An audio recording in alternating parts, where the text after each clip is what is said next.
How do you feel safe going here if this guy's own daughter is afraid of him?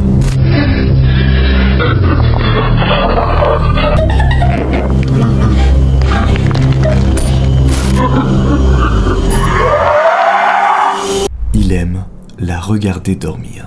Messieurs, dames, bonsoir. Installez-vous. Nous sommes actuellement début décembre quand je suis en train de tourner cette vidéo et on vous prépare pour ce Noël que des bangers sur cette chaîne YouTube. Alors prépare-toi, éteins tes lumières, mets-toi dans l'ambiance car c'est parti pour une nouvelle enquête terrifiante. Aujourd'hui, on se retrouve pour suivre une nouvelle enquête très étrange de nos chers amis Parker et Chester. Je sais pas si vous vous rappelez de ces deux individus, ce sont deux enquêteurs qui réalisent des enquêtes du paranormal. Ils vont chez des gens, ils placent des caméras de surveillance et regardent s'il se passe des choses étranges. D'ailleurs, en parlant d'affaires étranges, est-ce que vous avez déjà entendu parler de l'affaire concernant la petite Bailey? Bailey est une jeune fille de 18 ans qui décide un beau jour de contacter les deux enquêteurs en expliquant globalement qu'après être rentrée de la fac pour passer quelques jours chez ses parents, elle a découvert que toute sa famille avait disparu, sauf son père, Stanley. Je sais pas si tu réalises, on parle donc là d'une jeune fille de 18 ans qui rentre chez elle et qui réalise que sa famille n'est plus là. Il n'y a plus que son père.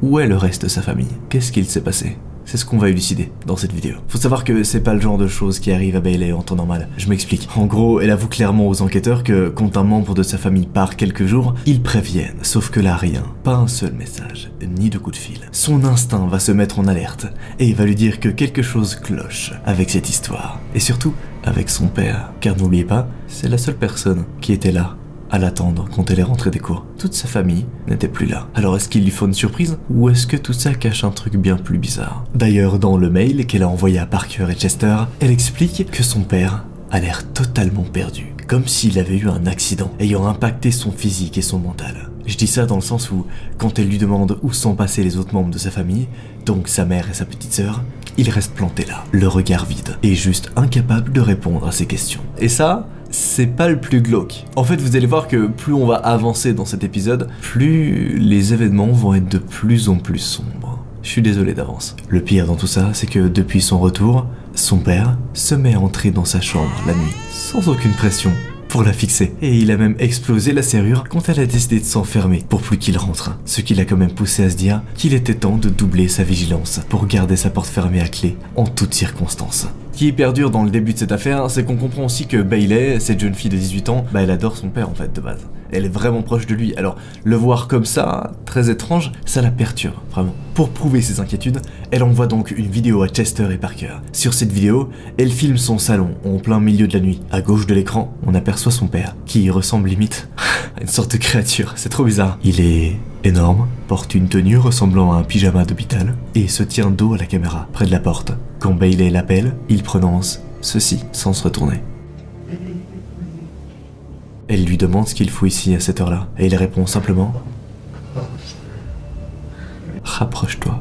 Évidemment, vous vous en doutez, hein, Bailey, elle coupe la vidéo et elle s'enfuit dans sa chambre. Après avoir vu cette vidéo, les deux enquêteurs savent pas trop quoi en penser. Mais ils décident d'aller mener l'enquête quand même, pour essayer de comprendre qu'est-ce qui est bizarre avec son père, pourquoi est-ce qu'il est comme ça. Alors ils vont chez Bailey, enquêter. Ils prennent tout leur matériel vidéo et c'est parti. Sur le chemin, Chester commence à sérieusement stresser. Il demande à Parker s'il pense que la situation est safe pour eux. Alors que même Bailey a peur de son propre père. C'est pas à prendre à la légère. Enfin, je veux dire, on parle quand même d'une fille qui se montre de plus en plus terrifiée par son propre daron. What the fuck? Parker avoue qu'il n'est pas trop à l'aise, mais insiste énormément sur le fait qu'il faut aider Bailey. Et peut-être aussi son père. Parce que quelque part, il pourrait, lui aussi, souffrir de la situation.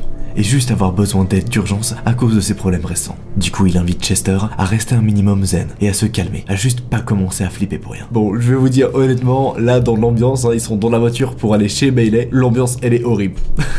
Ils se parlent pas, ils sont juste genre hyper froids et en fait ils flippent. Je vais être honnête avec vous, c'est rare de les voir flipper, mais là pour cette enquête, on les voit vraiment effrayés. Ils savent pas du tout à quoi s'attendre en fait. Et ils ont peur, ils se disent que c'est hyper flippant de voir un père qui est comme ça avec sa propre fille, c'est trop chelou. Alors ils commencent à se demander si entrer dans la maison est une très bonne idée. Et ils se demandent s'ils sont vraiment sûrs à 200% de vouloir entrer. Sauf que l'un des deux enquêteurs, Parker, lui, eh ben il porte ses couilles. Il a vraiment envie d'y aller, coûte que coûte, pour aider la jeune fille. Alors arrivé sur place, ils se mettent à frapper à la porte.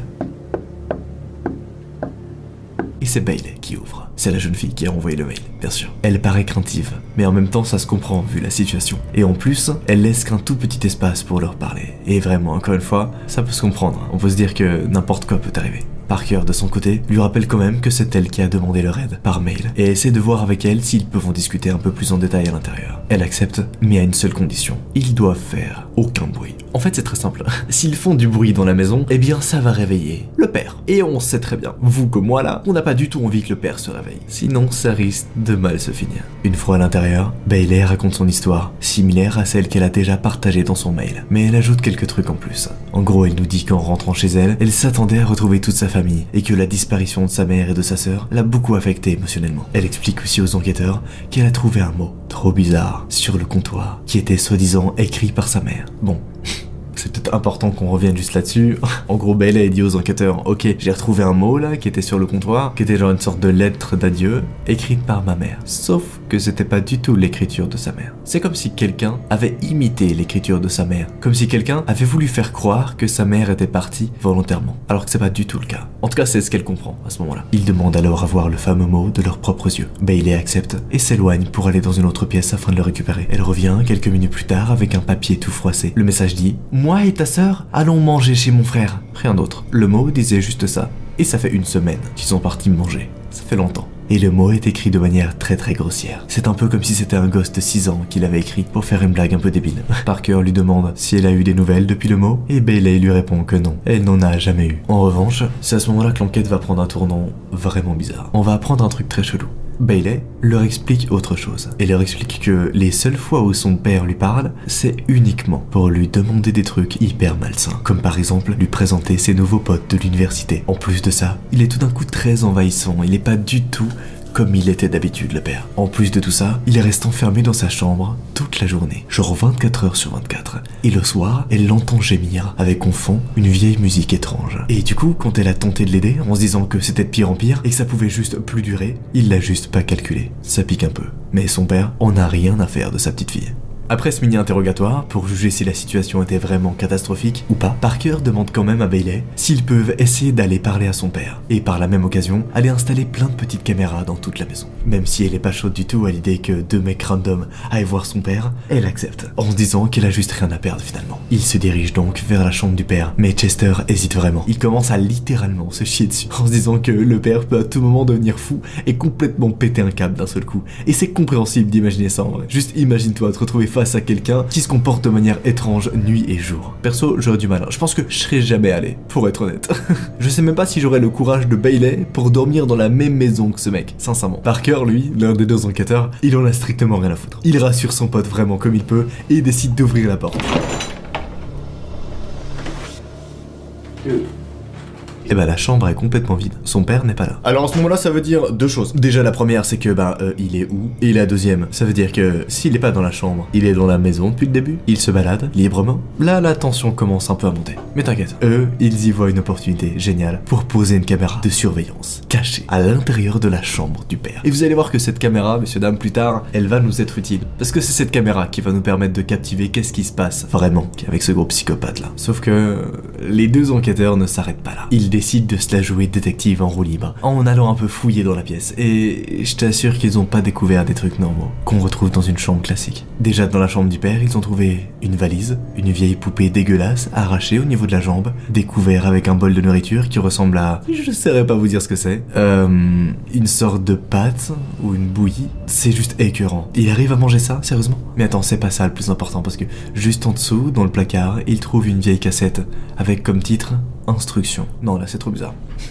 Messieurs dames, c'est trop chelou. Vraiment, il trouve littéralement une cassette dans la chambre du père sur laquelle il y a écrit Instruction. Mais de quelles instructions est-ce qu'on parle, bordel? C'est là que les choses deviennent vraiment intéressantes. En visionnant la cassette, il tombe sur des images qui, pour le coup, sont vraiment bien dérangeantes et incompréhensibles.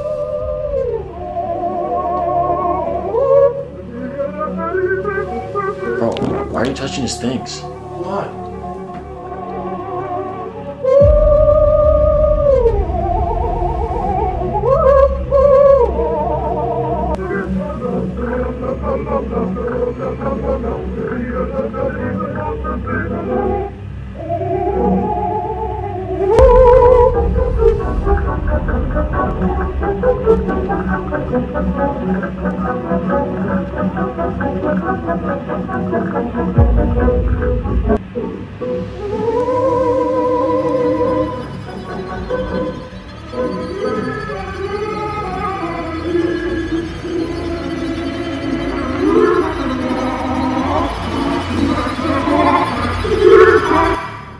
te faire un récap, hein, on y trouve une sorte de créature déformée qui ressemble étrangement au père de Bailey, des intertitres, un autre mec déformé en costume noir moulant qui danse tout en disant qu'il a un secret à révéler. Mais attends, j'ai pas fini, il y a aussi un gros plan immonde sur une bouche qui mastique de la bouffe. Le tout mélangé à une musique hyper distordue qui donne l'impression d'être dans un film d'horreur. Elle veut dire quoi cette vidéo, bordel? Y a rien qui va. Pourquoi y a cette vidéo dans la chambre du père sur une cassette avec écrit instruction? Ça veut rien dire. Cette enquête, plus elle avance, je vous l'ai dit, hein, plus elle avance, plus elle va devenir sombre et complètement what the fuck. On peut même voir que Chester semble tout de même un peu hypnotisé par la vidéo. Mais Parker le persuade d'éteindre cette foutue télé et de se barrer de la pièce avant que ça puisse mal tourner.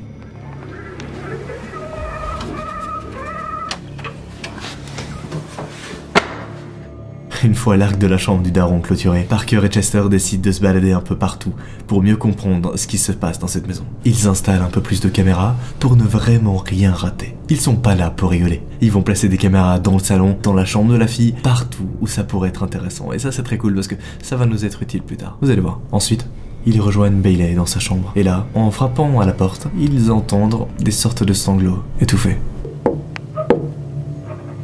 Bailey? Dude, what's that noise in there? I don't know. C'est là qu'ils se disent qu'il y a un truc pas net qui se passe. Alors ils entrent sans hésiter dans la chambre et là, ils trouvent Bailey dans un coin en larmes, complètement apeurée. Au début on sait pas trop pourquoi elle réagit comme ça. Et en regardant autour de la pièce, la caméra nous montre le père. Il est là, immobile, fixant sa fille comme un psychopathe avec insistance. Puis il se tourne lentement vers le duo. Et là, on aperçoit son bras, tordu, complètement déformé. C'est quoi ce truc? Qu'est-ce que je suis en train de regarder, bordel? J'espère que vous regardez pas cette vidéo la nuit, sincèrement, parce que regardez bien ce truc, c'est trop bizarre. Il aurait peut-être muté, c'est trop chelou, bordel. Chester et Parker sont juste horrifiés par ce qu'ils viennent de voir. Parker essaye quand même de rester stoïque et demande au père s'ils se sentent bien. Sauf que le mec répond avec une voix chelou, ceci. Ouais, il dit « Je voulais juste te dire que ton papa t'aime. Comment ça, mon ref ?» Bailey se met vraiment à flipper, à un point où elle pleure encore plus fort.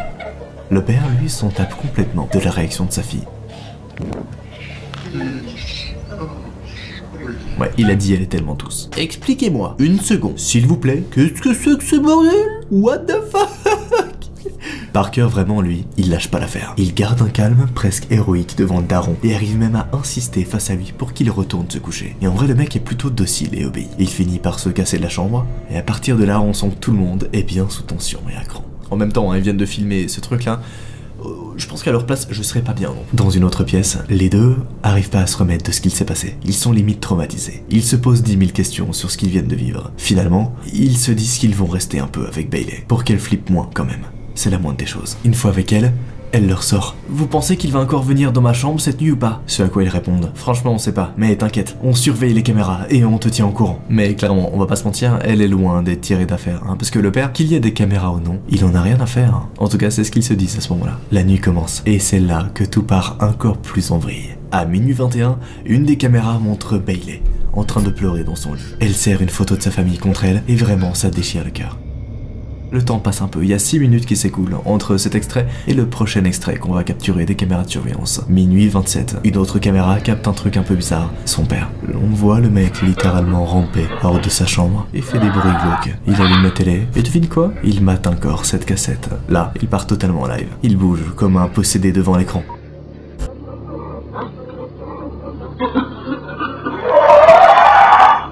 Et ça dure jusqu'à 1h34 du matin. Puis, il décide de sortir de sa chambre.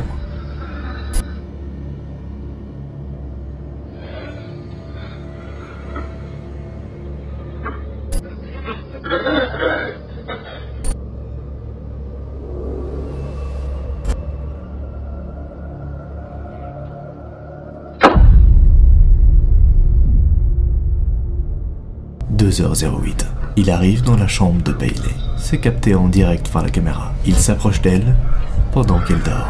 Et là, bam, il l'attrape. Il la sort comme un...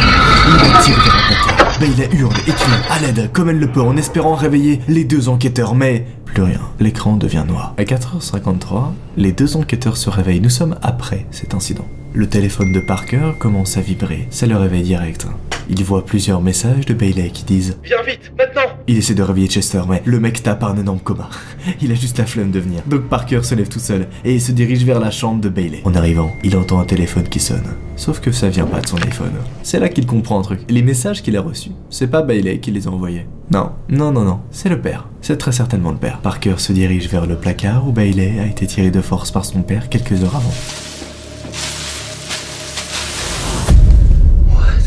Et il y trouve un trou extrêmement profond. La caméra revient vers Chester, qui de son côté est réveillé à 5 h du matin par des gémissements qui le font se lever. Quand il allume sa lampe torche, il se retrouve face à ce qu'on pourrait penser être Bailey, mais en version déformée. Elle dit ceci.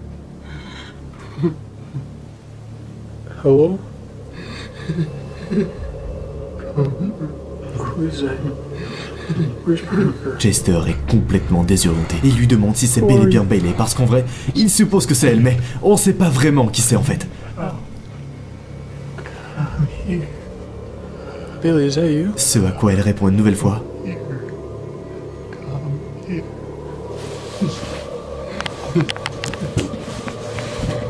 Il se lève, puis s'approche d'elle, Bailey?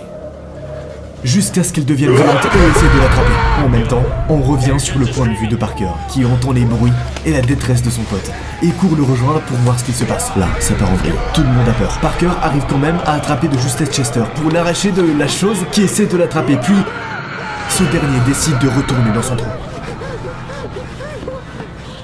Les deux décident de foutre le camp le plus rapidement possible de cet enfer, sans aucune réponse. Une fois en sécurité, ils ont quand même essayé de contacter le reste de la famille de Bailey, pour savoir si l'un d'entre eux avait eu des nouvelles d'elle. Mais ils n'ont jamais eu de nouvelles de Bailey. Nous sommes le 1er décembre 2024, Bailey n'a jamais été retrouvée. Le plus bizarre dans tout ça, c'est que même la famille entière de Bailey, la mère par exemple, elle aussi n'a jamais été retrouvée. Le père, lui non plus, il n'a jamais été retrouvé. On ne sait pas du tout aujourd'hui qu'est-ce qui s'est passé durant cette enquête. Je vous propose un truc, messieurs dames. On est en plein mois de décembre, alors on se retrouve dans une semaine, à la même heure, à nouveau avec les lumières éteintes, pour regarder un nouveau thread d'horreur. C'était Noah, et soyez les bienvenus pour cette toute nouvelle saison de thread d'horreur terrifiant. Ça va être incroyable. Bye.